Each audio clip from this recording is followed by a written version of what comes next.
Lamento haber participado en un estudio sobre el déjà vu. No quiero entrar en detalles, pero perdí mi trabajo y necesitaba dinero rápido.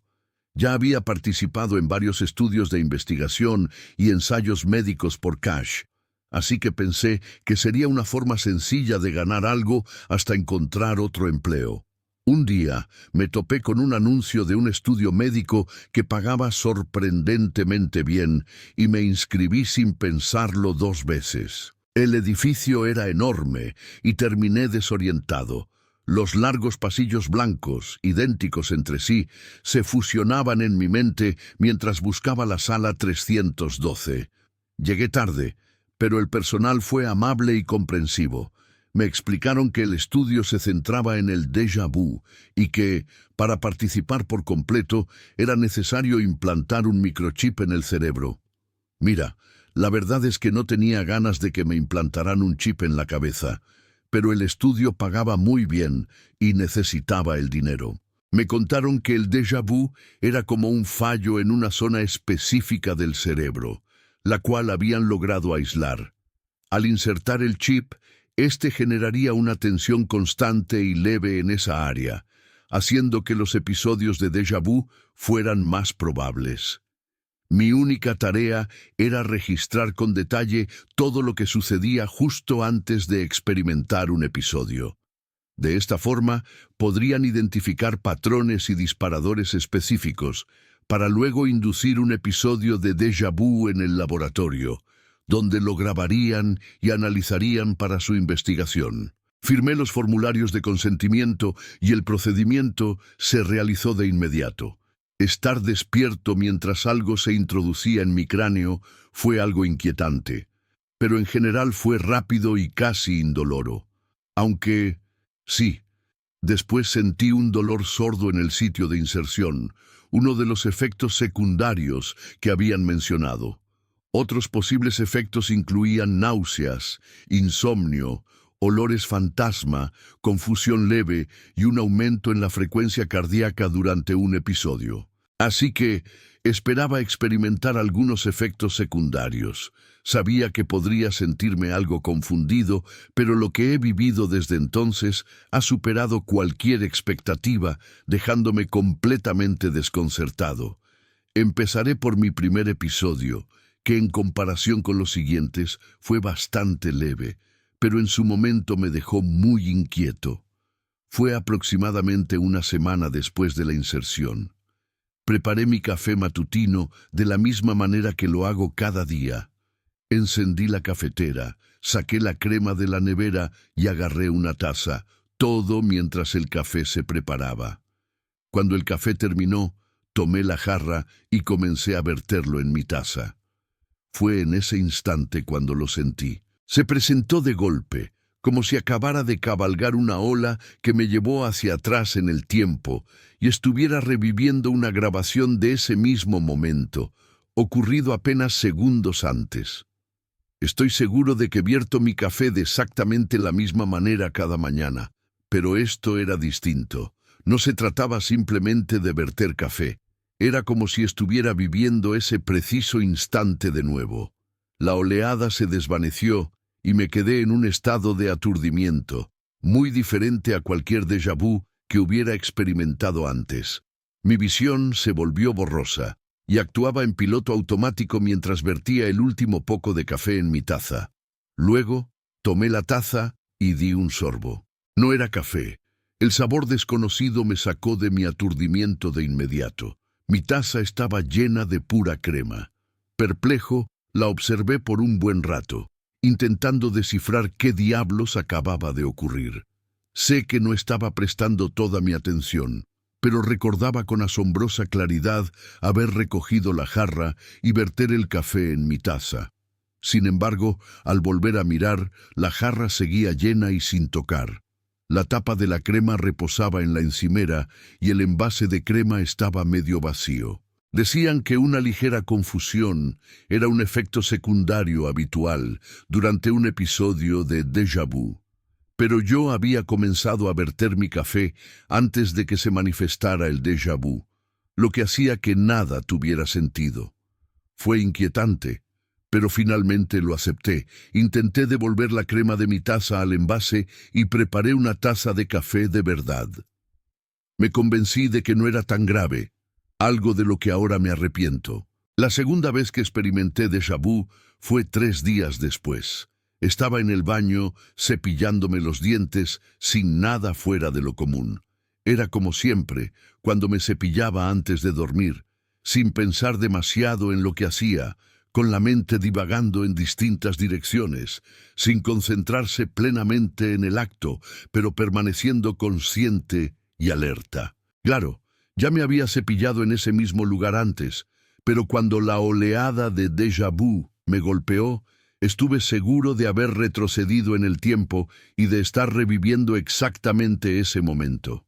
La forma en que me miraba en el espejo, los movimientos precisos del cepillo recorriendo mis dientes de lado a lado, de arriba a abajo.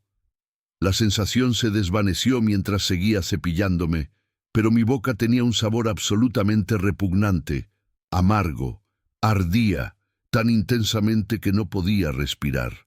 Me paré junto al fregadero de la cocina, con el corazón latiendo violentamente mientras jadeaba desesperadamente, escupiendo una sustancia blanca, espumosa y arenosa.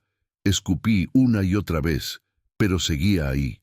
Solté el agarre mortal que ni siquiera me había dado cuenta tenía sobre mi cepillo y de forma frenética me lancé hacia el grifo. Abrí el agua de un tirón y metí la cabeza, dejando que el agua salpicara tanto el interior de mi boca como mi rostro. Una sustancia polvorienta se había adherido al interior de mis molares y agité el agua enérgicamente en mi boca para intentar eliminarla por completo. Después de varios minutos de enjuague y buches, apagué el grifo y me detuve. Todo estaba en silencio, salvo por el ocasional goteo del agua cayendo de mi rostro al fregadero metálico. Mi boca seguía ardiendo y el desagradable sabor persistía, pero estaba bien. El pánico se iba disipando y sabía que iba a estar bien. Me di cuenta de que el cepillo de dientes que antes sostenía con tanta fuerza estaba junto al fregadero de la cocina. No era el cepillo que solía usar para lavarme los dientes, pero lo reconocí. Era el que guardaba debajo del fregadero para las tareas de limpieza, y para eso usaba Comet, el limpiador en polvo. Esto era más que una sensación inquietante como la que tuve después del incidente con el café y la crema. Esto era aterrador. Mi boca seguía ardiendo y no podía imaginar qué habría pasado si hubiera tragado accidentalmente. Vomité poco después y esa noche casi no dormí nada. Lo único que podía pensar era que iba a llamar a la clínica de investigación en cuanto abrieran al día siguiente para que me removieran el chip. Pero, por supuesto, al día siguiente, cuando llamé, la clínica estaba cerrada. Estar desempleado puede hacer que pierdas la noción de qué día de la semana es, y ese día, me di cuenta, era sábado. No quería quedarme en casa, pero estaba demasiado asustado para salir. Ese día vi televisión. No comí, ni siquiera me cepillé los dientes. Ese día no experimenté déjà vu. Al día siguiente ya no pude soportar quedarme en casa. Tenía tanto miedo de que la soledad me trajera algo terrible. Estas tareas tan cotidianas, no quería hacer ninguna de ellas. No quería salir, pero me forcé a hacerlo. Empaqué mis cosas y me fui al gimnasio. Pensé que tal vez sería más difícil hacer algo estúpido rodeado de tantas personas. Mi estómago rugía mientras conducía, pero mi boca seguía ardiendo. Algunas partes, especialmente cerca de mis muelas, estaban completamente irritadas. Llevé mi cepillo de dientes por si acaso, pero estaba demasiado asustado para volver a cepillarme los dientes. Probablemente me veía terrible, pero no me importaba. Me escondí bajo mi sudadera oversized y mi gorra de béisbol. A pesar de estar hambriento y con dolor, el ejercicio realmente me levantó el ánimo. Me sentí mucho más seguro rodeado de personas, y a pesar de temer que el déjà vu volviera a golpearme, por alguna razón sentía que preferiría que ocurriera allí. Trabajé mis brazos hasta que no pude moverlos más, y luego me dirigí al Stairmaster. No sé cuánto tiempo llevé subiendo en la Stairmaster antes de que la oleada me golpeara, pero de alguna manera fue aún más intensa que las anteriores. Sentí con toda mi fuerza que había subido a esa máquina de exactamente esa manera, de forma precisa, en ese preciso instante. Había retrocedido mi propia línea temporal y estaba observando cómo se desarrollaba. Mi visión se volvió completamente borrosa, pero seguí subiendo. Subía y subía y subía. La sensación se disipó, dejándome en un estado de desconcierto similar. Sin embargo, continué escalando una y otra vez, aunque ahora el sonido de mis pies al golpear los escalones sonaba diferente. Con cada paso, un tintineo metálico se hacía presente. Todo estaba resbaladizo. Llovía. Resbalé y perdí el equilibrio. De inmediato salí de mi aturdimiento y de forma instintiva me agarré a un poste metálico que unía la plataforma en la que me encontraba con la barandilla. Mis manos se aferraron al poste, mojado y resbaladizo, con la poca fuerza que me quedaba, mientras mis piernas colgaban en el aire a unos 30 metros de altura. Colgaba del lateral de una escalera de incendios, bajo la lluvia, luchando desesperadamente por no caerme hasta morir. Mis dedos se pusieron blancos al aferrarse al poste, pero se deslizaban. Estaba a punto de caer. Sentí el impulso de adrenalina más intenso de mi vida y de alguna manera logré levantarme. Mis dedos se deslizaron del poste justo cuando me había subido, y luego me lancé hacia adelante frenéticamente, aferrándome al lateral del edificio. Permanecí encorvado en esa posición durante bastante tiempo, no sé cuánto. Nunca logré calmarme por completo, pero finalmente reuní el valor suficiente para empezar a descender. Este edificio lucía antiguo y posiblemente abandonado, y no tenía idea de cómo había llegado allí. Me deslicé por las escaleras, bajando lenta y cuidadosamente, escalón tras escalón. Lloré cuando mis pies tocaron el pavimento y vi mi coche estacionado en la calle. No tenía ni idea de dónde estaba, pero el ambiente se sentía totalmente inseguro. A mi alrededor se erigían varios almacenes abandonados, y pedazos de basura eran arrastrados por el viento para luego ser golpeados por una lluvia que caía con mucha más fuerza que antes. Mi teléfono estaba en el asiento del pasajero, aunque no sé cómo llegó allí. Jamás, en su sano juicio, lo dejaría en un lugar así. Aún así, lo tomé, ingresé las direcciones y conduje directo a casa, temblando y sollozando durante todo el trayecto. No sé cómo, pero logré dormir. Me desperté temprano a la mañana siguiente y me quedé mirando mi teléfono hasta que marcó las 8, la hora en que abría la clínica de investigación. La desesperación se reflejaba en mi voz mientras suplicaba a la recepcionista que me atendieran ese mismo día para que me retiraran el chip.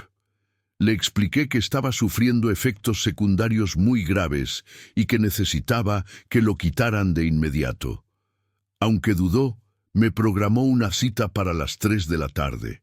Inmediatamente después de la llamada, conduje hasta allí y esperé en mi coche durante horas. No iba a correr ningún riesgo. Entré a las 2:30. Estaba harto de esperar. Apenas puse un pie en la sala de espera, me derrumbé emocionalmente. Sentí un alivio inmenso al estar allí, a punto de finalmente quitarme ese maldito chip. Una de las enfermeras me puso el brazo alrededor y me guió hasta una de las habitaciones de pacientes. Tomó mis signos vitales y se quedó a mi lado hasta que llegó el clínico principal. Recuerdo lo agradecido que me sentí al no estar solo en ese momento tan aterrador. Le expliqué todo al clínico. Tuvo la audacia de intentar convencerme de dejar el chip, pero yo no iba a ceder, no después de lo que me había pasado. Me dijo que la confusión era un efecto secundario común, pero le respondí que no me importaba. Le dije que su investigación no valía más que mi vida y finalmente, a regañadientes, accedió a retirarme el chip. Prepararon todo para el procedimiento y me acomodaron en la misma silla en la que había estado la semana pasada, cuando me implantaron el chip. Me senté en esa misma silla mientras el clínico me hablaba, guiándome en cada paso de lo que iba a hacer. Me explicó que realizaría una incisión y a continuación que insertaría la varilla de metal utilizada para extraer el microchip. Permanecí lo más quieto posible mientras la varilla se introducía lentamente en mi cabeza. Sabía que había estado sentado en esa misma silla antes, que había sentido esa misma varilla en mi cabeza. Pero ahora estaba convencido de que esa sensación familiar no provenía de la primera inserción, sino de este preciso instante. Ya había experimentado la extracción del chip, y ahora lo estaba reviviendo. Grité tan fuerte que hasta mis oídos comenzaron a doler, y de inmediato caí en un estado de aturdimiento. Algo doloroso golpeó mi cabeza. Volvió a golpear, esta vez con una intensidad superior a la anterior. El dolor se volvió insoportable al martillar mi cabeza una y otra vez, en el mismo punto.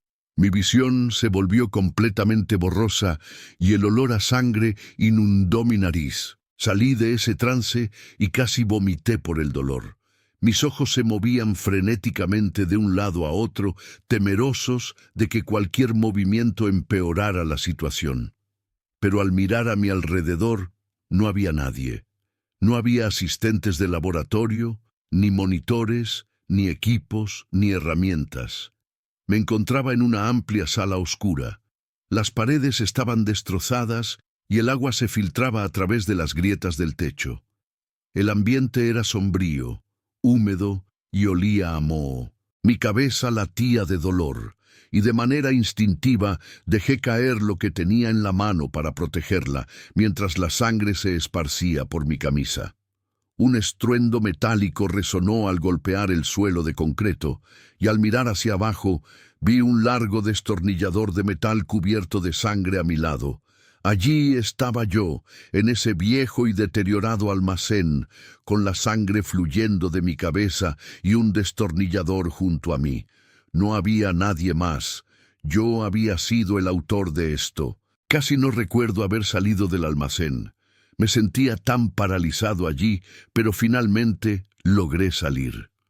Mi auto estaba estacionado al costado de la calle, en el mismo lugar que ayer, cuando subí por la escalera de incendios del edificio, el mismo en el que acabo de estar. Una vez más, mi teléfono estaba en el asiento del pasajero. Sangraba profusamente y no pensaba con claridad. Llamé a una ambulancia, pero nunca llegaron. Llamé a la clínica, pero no atendieron. Volví a llamar a una ambulancia, pero de nuevo no apareció ninguna. Me quedé en el auto lo que parecieron horas antes de rendirme y conducir a casa. Ahora estoy en mi cama, con el teléfono en la mano. Estuve desplazándome por la pantalla durante horas y finalmente decidí escribir este post. Quizás mañana intente ir al hospital, pero en este momento no estoy seguro de nada. Realmente no sé si confío en alguien para quitarme el chip, considerando lo que acaba de suceder.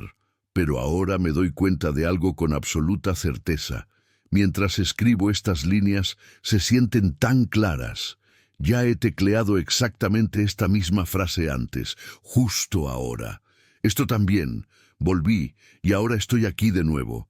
Esta historia, estas palabras. Acabo de escribir esto. Lo he escrito antes y ahora, en este mismo instante, lo vuelvo a escribir. Estoy seguro. Estas palabras, estoy convencido de haberlas escrito antes.